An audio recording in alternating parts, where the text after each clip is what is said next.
Berbagai cara dilakukan orang tua yang tak ingin melewatkan momen kelahiran buah hati dengan mengabadikannya dalam bentuk dokumentasi si kecil. Ya, salah satunya dengan menggunakan jasa fotografer. Nah, siapa nih yang hobi memotret? Spesialisasi fotografer newborn baby atau bayi yang baru lahir mungkin bisa jadi inspirasi Anda dalam memperdalam skill.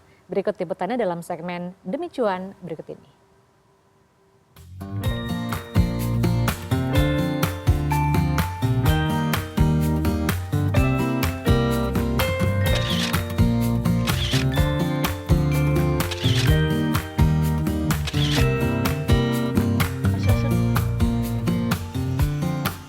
Bayi mungil yang dinanti akhirnya tiba di dunia. Aduh duh, gemesnya si kecil ini. Tentu tidak sedikit orang tua yang ingin melewatkan momen mengabadikan bayinya yang baru lahir dengan cara istimewa dan kreatif.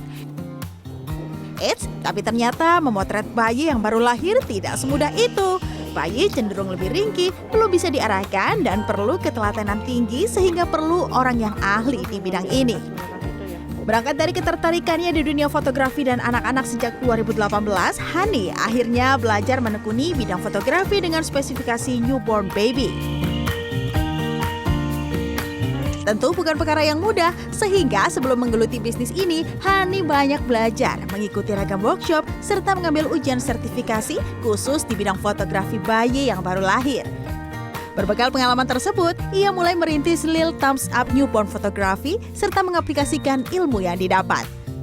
Mulai dari menerapkan protokol kesehatan sejak awal hingga akhir pemotretan, pendekatan kepada bayi, mengetahui anatomi tubuh, kebiasaan dan kondisi bayi, hingga memilih elemen dan properti yang aman bagi si kecil. Dalam menjalani bisnis yang ia tekuni, Hani meyakinkan kliennya bahwa ia akan selalu mengedepankan keamanan dan kenyamanan bayi. Nggak sekedar kita bisa mengerti bagaimana teknik kamera, kita juga harus tahu bagaimana handle seorang baby newborn. Apalagi baby newborn ini kan sangat sensitif ya. Usia rentangnya aja tuh untuk foto newborn ini 5-15 hari idealnya.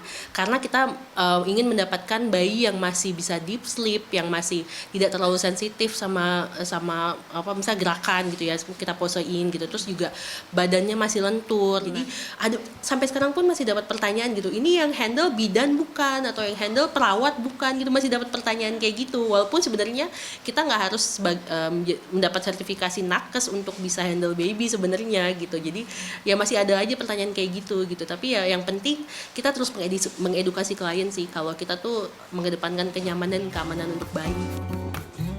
Hani mengeluarkan modal awal berkisar 20 hingga 40 juta rupiah. Selain untuk mengikuti rangkaian workshop, Hani juga menambah aset peralatan dan properti penunjang sesi foto.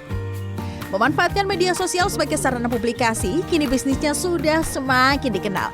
Ia pun membuka paket foto bayi di kisaran harga 2 hingga 4 juta rupiah tergantung tema dan tingkat kesulitannya. Dalam sebulan, ia bisa memiliki 15 hingga 30 klien per bulannya. Wih! Ini kan anak pertama, pengen banget sih punya experience yang baru.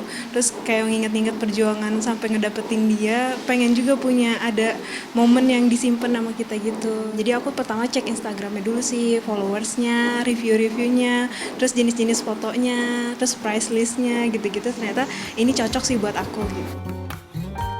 Sebagai fotografer yang bergerak di industri kreatif, Hani dituntut untuk terus kreatif dan inovatif agar dapat bersaing dan bertahan di tengah kondisi yang kompetitif. Meski kini sudah banyak sekali fotografer newborn baby yang menegaskan setiap fotografer harus memiliki keunikan dalam karyanya agar bisa jadi daya tarik klien di samping tetap mengutamakan keamanan dan kenyamanan bayi. Clarissa Aradia, Aryo Asmoro, Jakarta.